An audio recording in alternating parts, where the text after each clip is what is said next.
Today we're checking out my 1976 Corvette Stingray. What I'm going to do is sort of just go over the car so you can get a sense of the condition, and I'll point out the flaws in the paint and body that I'm aware of. So this particular 1976 Corvette was owned by an older gentleman before me. He said that the mileage on the odometer's original, which is around 78,000 miles, and I think judging by the condition of the car overall, I would say that's about right. So around 78,000 miles. The car was painted several years ago, I don't know exactly when, in this really nice, bright, shiny red paint. Today's a little bit overcast, so it's sort of hard to capture how shiny it is, so hopefully you can actually see that. One of the flaws on the car here is pretty common on Corvettes, where it's chipped in a couple spots right here on the nose, about an inch there, about 3/4 of an inch there, and a little tiny chip right there.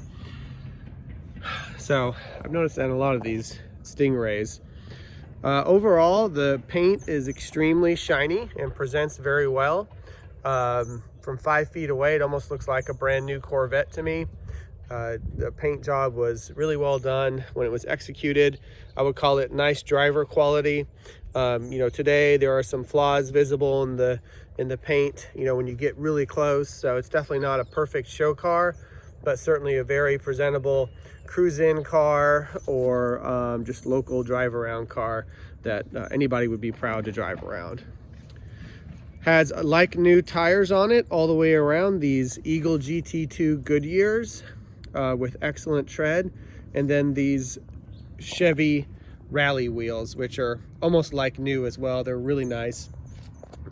Previous owner lowered the car a little bit, so it gives it this really nice aggressive stance, and for handling, it handles extremely well.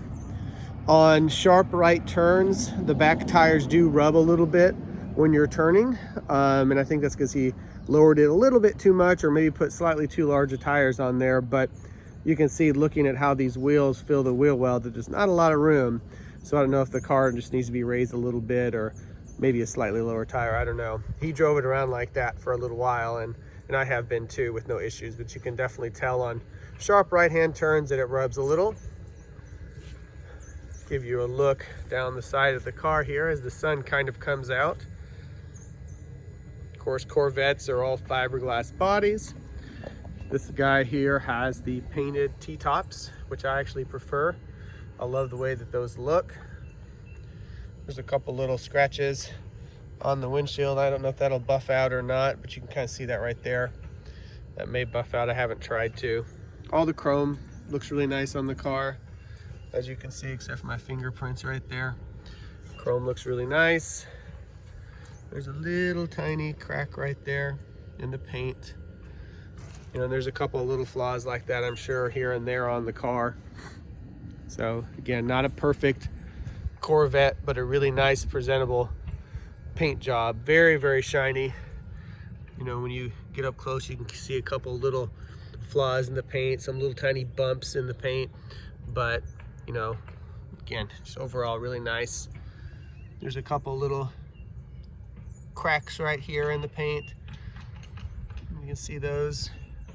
Those aren't even noticeable till you get up close. A couple little chips in the back bumper. Nothing that you wouldn't expect to see on a Corvette. Little tiny chip in the paint right there. Looks like a road debris chipped it. Little tiny one. But again, I'm trying to point out the flaws in the paint. Overall, again, the car presents really well. It's just a really nice looking Corvette. 76 is one of my favorite years. I love how the back window sits recessed on these instead of the later ones that have that fastback appearance. I think this looks much better.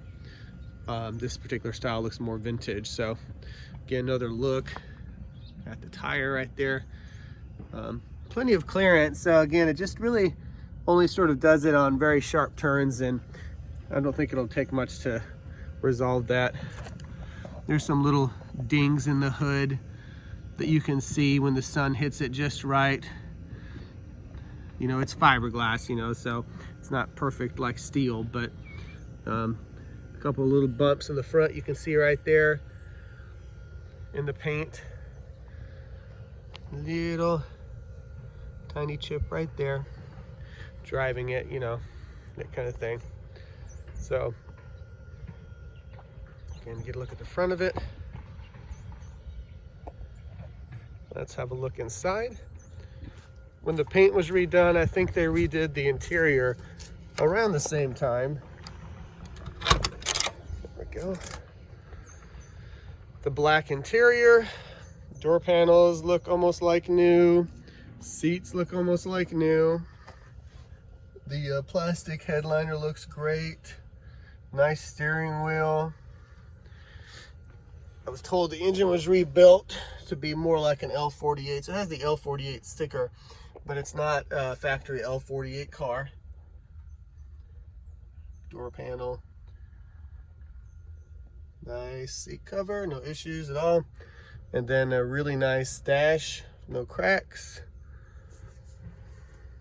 There you go. So, I mean, again, nothing really to report about the interior at all. Go ahead and pop the hood while I'm down here.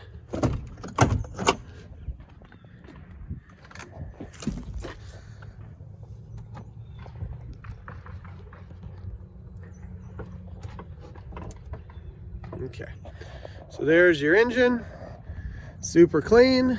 See the air conditioning compressors there, all the hoses and everything are there.